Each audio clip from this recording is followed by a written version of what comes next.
Barchaga salom do'stlar, sizlar men sport жаңалыктары. Videoni бастамас burun arnaga tirkelib, videoga like basuudu unutmangizlar. Komaga tusgan Ербосын уулунун операциядан кийинки жагдайы айтылды. Журналист Майкл Бенсон комага түскен Айдос Ербосын уулунун жагдайы тууралуу айтты деп хабарлайды.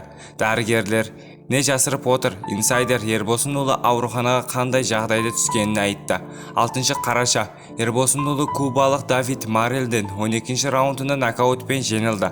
Айдостун жагдайы нашар болгон соң, оны рингте зембел менен көтөрүп алып кеткен экен.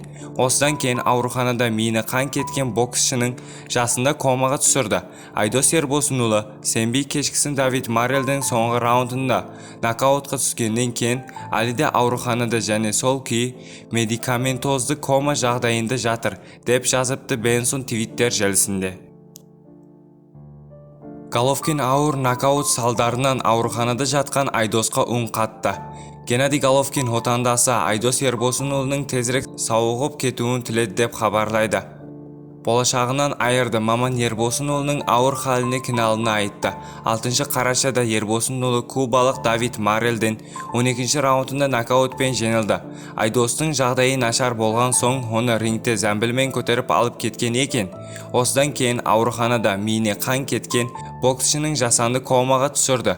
Комага түшкөн Ербосын уулунун операциядан кийинки жагдайы айтылды. Ден соолук менен тезирээк калыпка келүүнү тилеймин. Туғандарың мен жақындарына күш берсин деп жазыпты Головкин Instagram желісінде.